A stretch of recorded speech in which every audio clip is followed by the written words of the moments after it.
Masa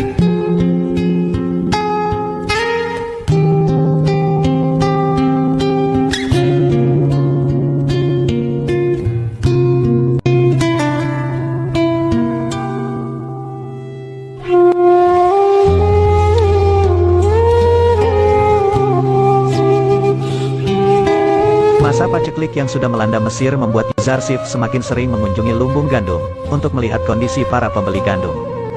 Sesampainya di sana, dia disambut gembira oleh para warga yang sedang mengantri untuk membeli gandum. Yuzarsif memerintahkan untuk menggunakan lumbung tahun pertama, karena jika tidak digunakan sekarang, maka gandumnya akan segera rusak. Sementara itu Zulaikha yang ada di lumbung gandum, segera menuju ke sana. Sesampainya di sana, dia malah bersembunyi di balik pelayannya, yang padahal Yuzarsif sempat berhenti karena melihat sosok wanita yang ada di dalam mimpinya. Pelayannya pun lalu menanyakan kenapa Zulaikha bersembunyi. Ternyata Zulaikha tidak percaya diri karena dengan wajah jelek dan tuanya, dia akan malu di hadapan Yuzarsif. Zulaikha hanya sekedar ingin melihat sosok Yuzarsif saja. Sementara itu di Kan'an, Yakub kembali bertemu dengan kafilah yang waktu itu bertemu dengan Yuzarsif. Yakub kembali menanyakan kepadanya, apakah sudah mendengar kabar dari anaknya Yusuf? Kafilah itu mengungkapkan, bahwa berkali-kali dia menanyakan tentang Yusuf di India dan Hijaz, tapi tak ada sama sekali yang mengenalnya. Yakub merasa entah mengapa, ia berpikir Yusuf ada di Mesir, sejak kafilah itu menyampaikan pesan dari seorang pemuda dari sana. Tapi kafilah itu juga menceritakan, bahwa sekarang di Mesir dilanda paceklik, dan untungnya sang bendahara Mesir yang bernama Yuzarsif, bisa mengatasi masalah itu, karena cadangan gandumnya yang banyak. Yakub mengatakan jika nama Yuzarsif itu mirip sekali dengan nama Yusuf anaknya. Akan tetapi, Benyamin berpikir, bagaimana mungkin Yusuf kakaknya menjadi seorang bendahara di negeri Mesir. Setelah tahu jika negeri Mesir dilanda paceklik, Yakub pun segera menyuruh Benyamin untuk berhemat bajan makanan, karena kemungkinan besar Kan'an juga akan dilanda paceklik. Melihat sungai Nil yang dulunya dialiri banyak sekali air, sekarang terlihat sangat kering, dan hanya menyisakan sedikit saja air di sana. Hal itu membuat beberapa warga sedikit tidak percaya, jika sungai terbesar negeri mereka benar-benar mengering. Sementara itu para pendeta sangat merasa kesal, karena Yuzarsif berhasil menarik simpati kalangan orang miskin, bahkan kalangan pejabat Mesir. Anikmahu semakin khawatir, karena sedikit demi sedikit, Yuzarsif mampu menyingkirkan lawan-lawannya tanpa kekerasan sedikitpun. Salah satu pendeta lalu mengungkapkan, bahwa 1 tahun sudah berlalu, dan masa paceklik terus berlanjut. Jika mereka tidak membeli gandum, maka mereka tidak akan bisa makan. Anikmahu mengatakan, bahwa hal itu tidak usah dikhawatirkan, karena mereka mempunyai harta yang sangat banyak di kuil untuk membeli gandum nantinya. Para pendeta pun segera pergi ke lumbung untuk membeli gandum, akan tetapi mereka sangat kaget, karena harga yang diberikan ke para pendeta adalah 3 kali lipat dari harga yang dibeli warga lain. Hal itu karena para pendeta dianggap sebagai orang kaya, berbeda dengan para warga yang lainnya. Para pendeta pun mengungkapkan, jika semua yang dimiliki oleh pemerintah, berasal dari Dewa Amun.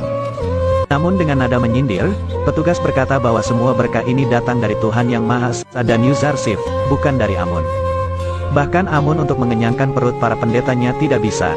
Setelah dipermalukan lagi, para pendeta pun akhirnya pergi dan tidak jadi untuk membeli gandumnya. Setelah itu terlihat para pelayan Zulaikha meminta gandum secara gratis kepada petugas. Namun setelah petugas melihat catatan, mereka bertiga adalah budak dari Zulaikha, dan Zulaikha lah yang bertanggung jawab untuk membeli gandum. Mereka tidak berhak untuk mendapatkan gandum secara gratis. Jika memang mereka mau minta secara gratis, maka Zulaikha harus memerdekakan mereka semua. Karena peraturan mengatakan, jika budak yang merdeka akan ditanggung oleh pemerintah, sedangkan budak yang bertuan, akan ditanggung oleh majikannya. Tapi karena petugas itu merasa kasihan, akhirnya mereka bertiga diberi sedikit gandum untuk beberapa hari saja. Para pendeta yang telah dibuat malu, menemui Anikmahu, dan mengungkapkan semuanya. Jika harga gandum untuk mereka sangatlah mahal, Anikmahu pun berpikir, jika dia menjadi Yuzarsif, dia juga akan melakukan hal yang sama kepada semua musuhnya. Akan tetapi Anikmahu akan berusaha berbicara dengan Akhnatun, dan akan meminta gandum secara gratis untuk kuil, atau memberikan harga yang murah kepada para pendeta. Anikmahu juga berpikir, jika sekarang iman rakyat kepada Amun, sudah tidak seperti dulu lagi. Karena bisa dilihat dari kunjungan kuil yang mulai sedikit, dan hanya beberapa orang saja. Kemudian di istana, Zulaikha yang mengetahui persyaratan untuk gandum gratis yang diberikan kepada budak yang merdeka. Akhirnya ia memerdekakan semua pelayannya yang tersisa di istananya, dan mengusir mereka semua dari sana.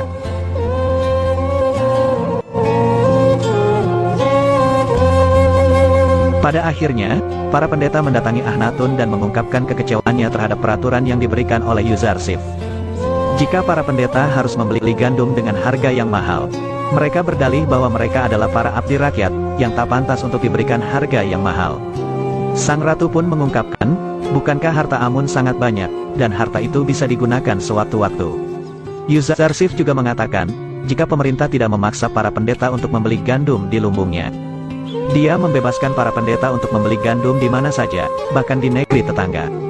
Anik Mahu yang mendengar perkataan itu pun mulai berpikir, dan pada akhirnya mereka semua pergi dari istana dengan rasa malu yang luar biasa. Yuzarsif lalu mengungkapkan kepada Akhnatun, jika para pendeta akan membeli gandum dari pemerintah nantinya. Karena mereka tidak tahu, jika para negeri tetangga juga sedang mengalami paceklik, sama seperti yang dialami Mesir. Yuzarsif juga teringat dengan Kan'an, yang sekarang pasti mengalami paceklik. Para pendeta tidak berhenti berusaha untuk mendapatkan gandum. Setelah mengetahui jika negeri lain juga dilanda paceklik, akhirnya para pendeta mendekati Ibu Suri untuk segera membujuk Akhnatun, agar Akhnatun mau memberikan gandum kepada kuil, atau memberikan harga yang murah kepada mereka. Ibu Suri pun mendatangi Akhnatun, dan marah-marah karena telah membuat para pendeta menderita, dan mengancam jika mereka semua pasti akan dikutuk oleh Amun. Akan tetapi, Akhnatun tidak memperdulikan semua perkataan dari ibunya itu, dan menyuruh pelayan, agar segera membawa pergi Ibu Suri. Setelah kejadian itu, Akhnatun pun berpikir, pasti para pendeta kembali menghasut ibunya, dan mulai saat ini Ibu Suri harus selalu diawasi, dan para pendeta tidak boleh untuk berhubungan dengannya. Para pendeta lalu melaporkan kepada Anik Mahu, jika usaha mereka mendapatkan gandum dari negeri lain sudah sirna, karena di sana juga dilanda paceklik seperti Mesir. Usaha untuk membujuk Ibu Suri pun gagal, karena Akhnatun tidak menghiraukan ibunya sendiri. Pada akhirnya Anik Mahu menyuruh agar para pendeta menggunakan harta Amun yang sangat banyak untuk membeli gandum di lumbung pemerintah.